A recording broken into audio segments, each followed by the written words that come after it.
What's up guys, Niko and Amii here, and today I'm sharing my list for the 5 things I'm hoping for the most in the Nintendo NX. Now, I made this video 7 months ago in September of 2015. We've gotten lots of rumors about the Nintendo NX, but in all actuality, we just have really nowhere to go from September of 2015. Like, really, what do we know that we didn't know back then? Obviously, we have rumors and quote-unquote leaks, but we obviously can't trust them 100%. So, I think if anything, my taste has changed and what I want in the next Nintendo console has changed. And I think a lot of the things I want are realistic, but also optimistic and things the community wants as well. So, let's get on with number 1. Now, I don't know about you guys, but I've spent tons and tons of money on my Wii U in terms of software. With games like Star Fox, Smash Bros., all the Zelda HD remakes, Super Mario Maker, Splatoon, and so on and so forth.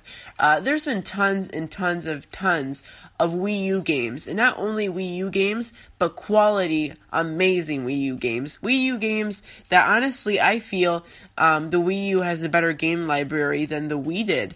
And besides that, I think it's something that really needs to return for the NX. And I don't mean the great games, but I mean backwards compatibility. As you guys know, the Wii U did not do so well, and that might be a thing that comes back a lot during this video, and a lot of the points come to that. But for my hope is there's only about 12 million people who own a Wii U, and some of them might even have bought 2 Wii U's, so who knows who really owns 12 million Wii U's. But there's a ton of Wii U games that not many people have experienced. Over 100 Wii's were 100 million. Only 100 Wii's were sold. No. Over 100 million Wii's were sold worldwide. About a tenth of that were sold of Wii U's. So going on to this next system, you're gonna have a lot of people who missed out on the Wii U generation. They haven't experienced a lot of the Wii U games, like Splatoon, like Smash Bros, and so on. So to have backwards compatibility, make it so people can relive the experience.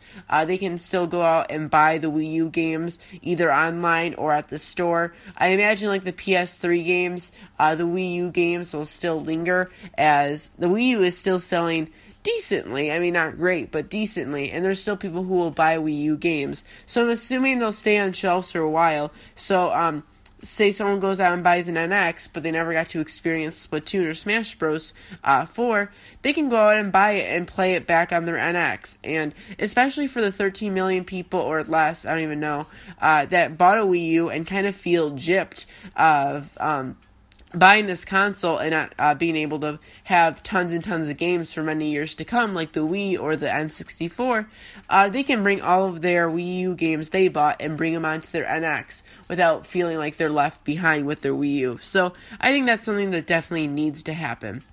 Now, don't get me wrong, I love Pikmin, but when that's the only freaking game for about 5 months that you have on a system or a console, that is not something to brag about. For the Wii U, Pikmin, and I think in a little later extent, 3D World for Mario, that was the only game you could play on the Wii U. I want a strong lineup launch. I want Zelda NX. I want a new Animal Crossing. I want Pikmin 4. I think those 3 games alone would literally smash the game, would smash the Wii U out of the water in terms of a launch. Just Zelda alone would beat it, but Pikmin 4 and Animal Crossing, you guys know, especially in Japan, Animal Crossing sells like hotcakes. And then you have, obviously, Zelda and Pikmin 4, and possibly maybe another Mario Kart or something like that. It definitely needs a strong launch. It can't have Dress Up a Pony 3 or My Little Chicken Nugget, like the most random games that no one cares about at launch. It has to have really, really cool games that people are interested and can enjoy from day one, if that makes sense. And that's really just a quick little thing, honestly. It needs to happen. no potato-like graphics. Okay, Nintendo, we know you can make some of the best games in the world. Honestly, the Wii U has some of my favorite games of the last decade. But the only problem is, to appeal to the general audience, you need some killer graphics behind that killer gameplay. People are going to look at the PS4 and see Dark Souls 3 or, I don't know, Call of Duty Black Ops or something. Even though those games aren't as fun, especially in my opinion, Call of Duty, as, I don't know, Mario or Splatoon or Smash, GTA is pretty fun, and you'll see that in a later hope. But when you see those games, and they have phenomenal graphics, people are automatically going to be more attracted to the game that looks like liquid gold. I don't know, that someone was talking about mac and cheese earlier today, and it just made me think of mac and cheese. But anyways, you need good graphics in this next system. Make a Zelda game that is the most fun Zelda game, more fun than any PS4 or Xbox One game, but make it look just as good as them, if not better. You're going to beat them from both worlds, and I know you can do it, Nintendo. I almost put this at number 1 because it's so important, but Nintendo, listen to me. We need to get that third-party support back on ya. We need to have a bandwagon full of third-party support. Now, first-party Nintendo, in my opinion, is the best developers out there in the world. They make the best fun games. But there's always those games that are so good on the PlayStation 4 or the Xbox One, and you really question, well, why wasn't this on my Wii U? Why wasn't this on my Wii? And it's really like Nintendo isn't even competing in terms of first-party support. In terms of first-party support, Nintendo basically makes Xbox and Sony look non-existent. But if you really think about it, it's Nintendo's first-party games versus the non-Nintendo first-party games. When you look at it, any game that is not made by Nintendo will likely be a PS4 and Xbox One game. Any game that is not made for or on the Xbox One or the Sony PS4, it will be on the Nintendo console all the time. It shouldn't be like that. You shouldn't purposely make it so it's like any game that isn't a Nintendo game will not be on this Nintendo console. Any game that is not a Nintendo game will be split between Xbox, PC, and PS4. And it makes not Nintendo look unprofessional, but it makes it look like if I'm not a huge Nintendo fan, what's the point of me getting a Nintendo console if that's the only games that are being made for it? Nintendo could have easily gotten GTA, the latest Final Fantasies, the Dragon Quest games, all of these phenomenal games, even Call of Duty. But just because of the motion controls, because of the gamepad, it just isn't possible. So Nintendo really needs to get it together and get the third party back on, because honestly, there's no excuse for GTA 5 and Call of Duty not to be on the Nintendo console. And once you can say every single game is on the Nintendo console, including Nintendo exclusive games, Nintendo will win by far, and you will be so persuaded to get into it. Imagine if the PS4 and the Xbox One remained the same they are today, but the Wii U had GTA 5, Call of Duty, and all of that stuff without being hindered by performance and all that, and had the same graphics. Everyone would jump on Nintendo because it has the phenomenal Nintendo games, but also has every other third-party game that isn't made exclusively by Nintendo. So yes, third-party support is a must. Number 1 kinda is a mashup of number 5, 4, 3, 2, all in one. And that is, Nintendo, for this next system, I know you love to innovate and change the game, and you did that completely with the DS, even with the Wii. The motion controls were great. But I think you should leave that behind and basically make it like the N64. Focus on the game, not the gimmick.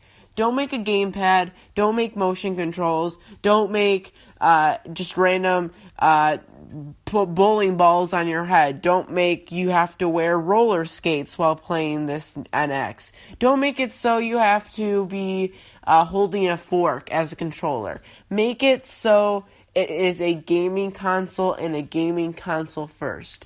Worry about the games, the quality, the system. Worry about all of it first, and then you can add gimmicks. Don't put the gimmicks first.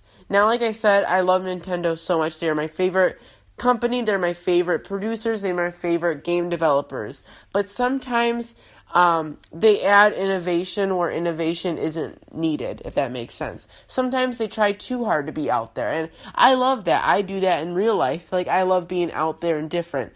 But in this time of Nintendo's lifespan, you're kind of going into the mobile industry, the PlayStation 4, the whole Xbox One, where no one's really taking any risks, and they're kind of looking at Nintendo right now with the Wii U, being like, well, why would I need this? You know what I'm saying? Like, it falls back in terms of, like, graphics, and it doesn't have any of the third-party games. It doesn't have anything but this gamepad no one really understands. So I think when you go into this next console, you really have to pitch, it's a great new Nintendo console. It's not the Wii 3. It's not the N64 to the power of 2, 3 times. It's not the game Hexagon. It's the next Nintendo console. Put new name here. You know what I'm saying? It needs to be a console. It doesn't need to be this whole revolutional thing. Yes, like I said, they can add innovation. If they want to add a handheld that works with the NX, don't put it with the NX. Make it a handheld that works with the NX. Make it a completely different system. You know why? Because the gamepad, it ultimately hindered the Wii U and the Wii U's performance. Because number one, game developers were not going to waste their time making a game that works with the gamepad. Number two, the Wii U on its own is like $200, maybe even less. The gamepad makes the Wii U super expensive. So if they made it production-wise as powerful or as big as the PS4, Xbox One, you'd be looking at a $400 system. And as we know, that would have not sold well at all. So they had to make it, the Wii U itself, less powerful and less, money, so it would be able to sell with this gamepad. But without a gamepad, without a second screen, without a whole new handheld thrown in, this will be a powerful, great console at $300 to $400. No gimmicks. If they want to add some revolution, they can, but don't make it so it hinders the experience and ruins it, if that makes sense. Like motion controls, like the gamepad, really cool things that I love. But when I'm moving on to the next Nintendo console, the number one thing I'm hoping for is it kind of ditches trying to be the cool, innovative kid wearing, tape as clothing, and just be the cool kid that wears $100 jeans. I don't know. You know what I mean, though. I just want Nintendo to be, for this next console, a gaming company, not trying to be something out there that they're not, if that makes sense. So, Nintendo, I love you. If you're watching this, I hope you're listening, because I honestly think with these 5 hopes, if you followed through with all of them and checkmarked all of them, this Nintendo NX truly will be one of your most successful systems ever. All you really need is the Nintendo name and a powerful console, and you will have a hit by your side. So all you really have to do is follow through, and you got it. So thank you for watching. This has been Niko, Amii, and my top 5 hopes for the Nintendo NX. Make sure to leave down below your top 5 hopes and discuss what you think about mine. Obviously, things will change. Probably not all of these will happen, but I think all of these are really necessary if Nintendo wants to be successful and wants to have a really good console, again, at their name. So yeah, thank you for watching. See you guys later, and goodbye.